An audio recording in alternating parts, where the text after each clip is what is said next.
नमस्ते भाई और बहनों, मेरा नाम गुरुराज है। मैं आज वीडियो बनाने जा रहा हूँ। क्या हमें ईवी व्हीकल, जो ईवी बाइक है, लेना चाहिए या नहीं लेना चाहिए? ये मेरा पर्सनल ओपिनियन है। बस इस वजह से मैं शेयर करना चाहता हूँ। मेरे पास यामाहा रेज़ आर है, 113 सीसी की पुरानी गाड़ी। 4 साल हो चुके हैं अभी तक। तो मैं आज ये वीडियो इस वजह से बना रहा हूँ कि मुझे कितना खर्चा आता है, और मैंने एक्सपेक्ट किया है कि ईवी व्हीकल अगर हम लेते हैं तो कितना खर्चा आएगा या आ सकता है अप्रॉक्सीमेटली। तो ये मेरा पर्सनल ओपिनियन है।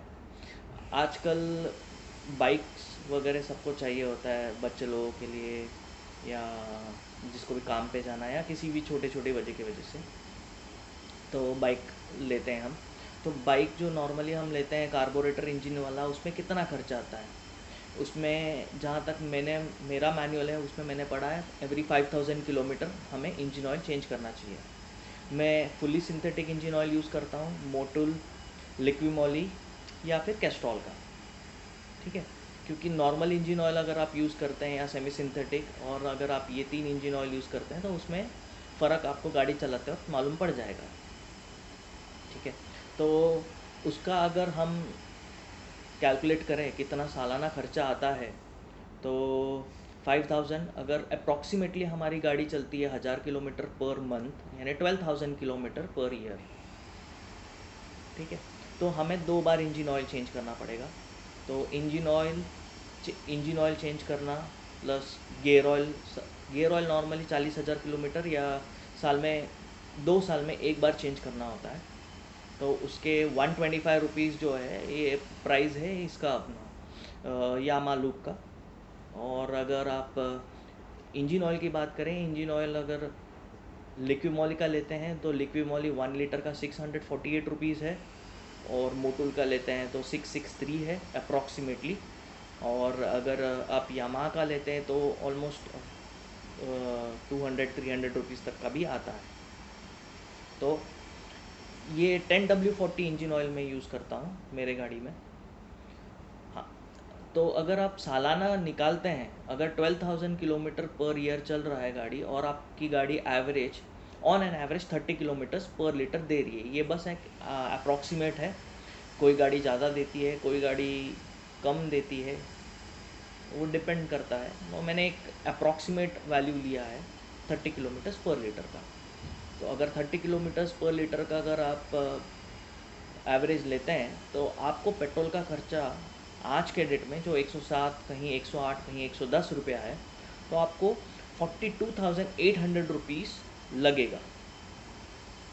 ठीक है, 42,800 रुपीज़ जो पेट्रोल का खर्चा है वो लगेगा। प्लस जो आप मेंटेनेंस कराते हैं, अगर आप घर पे ही मेंटेन करते हैं व्हीकल को, तो आपको लेबर चार्जेस नहीं देने पड़ेंगे। बस ये इंजन ऑयल और जो है उस गेयर ऑयल, या जो नॉर्मल आप घर पे वॉशिंग मशीन कराते हैं तो उसकी का चार्जेस, अगर आप बाहर से कराते हैं जो नॉर्मल सर्विसिंग, तो आपको 450 रुपीज़, कई जगह पे 500 रुपीज़ चार्ज करते हैं मैकेनिक। और इसके अलावा और कुछ काम है, एक्सीलेटर, वायर, ब्रेक, ये वो जो और भी है, कोई इंजन का काम या कार्बोरेटर क्लीनिंग का, उसका अलग चार्जेस लेते हैं वो लोग जो आप कराते हैं। तो ये मैंने एक अप्रॉक्सीमेट वैल्यू निकाला है कि अगर आप इंजन ऑयल घर पे, अगर इंजन ऑयल वगैरह सिर्फ नॉर्मल ही सर्विसिंग कराते हैं, तो साल में आपका 45,000 to 46,000 पर ईयर लगता है विथ पेट्रोल एंड ऑल। वही आप अगर ईवी व्हीकल लेते हो, आप नया ईवी व्हीकल ले रहे हो, नया ईवी व्हीकल और जो पुराना जो व्हीकल है कार्बोरेटर इंजन वाला, प्राइस अप्रॉक्सीमेटली सेम है। 1 लाख, 1.5 लाख तक, 1 लाख, 1.25 लाख तक आ जाता है आज के डेट में ईवी व्हीकल लेने का मुझे एक एडवांटेज ये लगा कि नॉर्मली ईवी व्हीकल में 4 साल तक आपको बैटरी चेंज करने की ज़रूरत नहीं पड़ती। और अगर हम पकड़े कि 110 किलोमीटर चलता है एक चार्ज पे, और हमारा सालाना 12,000 का है, तो हमें एक फुल चार्ज करने के लिए 5 घंटे लगते हैं। तो कैलकुलेशन मैंने किया अप्रॉक्सीमेट, और यूनिट वैल्यू करंट का जो है पकड़ा है 10 रुपीज़। तो 5,450 या 5,500 रुपीज़ पर ईयर लगेगा आपको 12,000 किलोमीटर के लिए बिजली का खर्चा।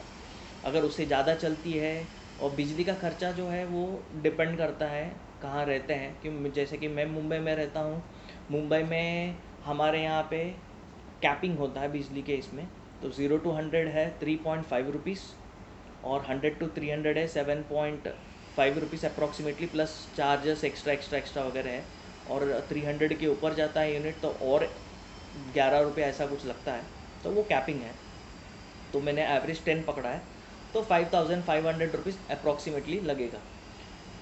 हालांकि अब ये जो है हमारी बैटरी जो है नॉर्मली 4 साल तक चलती है, अगर प्रॉपरली मेंटेन वगैरह किया जाएगा। तो ये जो बैटरी आ रही है तो इसमें तो पानी वानी का कोई टेंशन है नहीं, पानी चेक करो, ग्रेविटी चेक करो, ऐसा तो कुछ है नहीं, बस चार्ज करो और निकलो। तो मैंने एवरेज 4 साल का पकड़ा है, तो हमें 10,000 रुपीज़ पर ईयर जो है वो साइड में निकाल के रखना है, ताकि आफ्टर 4 ईयर्स आपको बैटरी चेंज करना पड़े।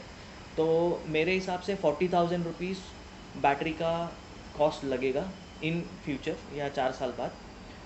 ऐसा भी हो सकता है कि जैसे इकोनॉमिक्स में टर्म है, demand is invariably proportional to supply. अगर डिमांड ज़्यादा है, सप्लाई कम है, तो प्राइस बढ़ेगा। हालांकि ये केस हुआ है सीएनजी के केस में, क्योंकि ज़्यादातर लोग सीएनजी लगवाना चाहते हैं, और सीएनजी के किट का प्राइस तो चेंज नहीं हुआ है, बट जो हम सिलेंडर लेते हैं उसका प्राइस बहुत बढ़ गया है, क्योंकि डिमांड ज़्यादा है, सप्लाई कम है। तो इन फ्यूचर मेरा ये मानना है कि इसमें कोई इवोल्यूशन या रेवोल्यूशन आ जाएगा बैटरीज़ में। ज़्यादा लोग बैटरीज़ यूज़ करेंगे तो प्राइस घटने का चांसेस है, पॉसिबिलिटी है। तो इस हिसाब से अगर आप कैलकुलेट करोगे तो आपको महीने का 15-16 हज़ार, साल का 15-16 हज़ार ही लगेगा ईवी व्हीकल में। और मेंटेनेंस मेरे हिसाब से इसमें ज़्यादा कुछ तो है नहीं, हम ही कर सकते हैं। और कोई अगर आप लेके भी जाओगे तो 2 साल में साल में 2 बार, तो मेरे हिसाब से 1,000 रुपया पकड़िए, तो 16,000 तक। तो 16,000, 6,000 7,000 अप्रॉक्सीमेटली, 10,000 मैं साइड में रखने के लिए बोल रहा हूँ बैटरी के वजह से, क्योंकि 4 साल बाद आपको बैटरी चेंज करना है। तो 45,000 या 46,000 नॉर्मल गाड़ी के लिए जो पुरानी गाड़ी है, और 16,000 जो ईवी व्हीकल्स के लिए। तो इसमें आपका काफ़ी पैसा बचेगा। बट हमारा टेंडेंसी यह होता है कि हम पैसे जो है थोड़े साइड में नहीं रखते हैं, और हम गाड़ी सिर्फ चलाते रहते हैं, तो उस वजह से हमें डिफरेंस नहीं मालूम पड़ेगा। तो ये मेरा कैलकुलेशन है।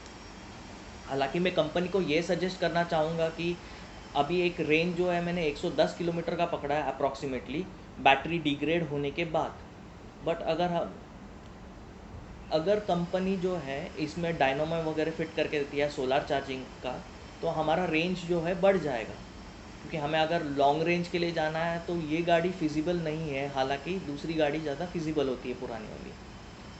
तो ये कंपनी के लिए सजेशन है। हालांकि इन फ्यूचर कोई इनका टेक्नोलॉजी जो है बढ़ जाए, या टेक्नोलॉजिकली एडवांस होते रह रहा है और होगा ही आगे, तो हमें डायनामो वगैरह फिट करके दे दे, ताकि वो जैसे गाड़ी चले बैटरी भी ऑटो चार्ज हो जाए, और हमें चार्ज भी बहुत कम करना पड़े। तो इस वजह से हमें एक एडवांटेज मिल जाएगा इन फ्यूचर, अगर हो सकता है तो मेरा ये सजेशन या पर्सनल ओपिनियन है कि इस टाइम पे हमें ईवी व्हीकल लेना अच्छा गिरेगा।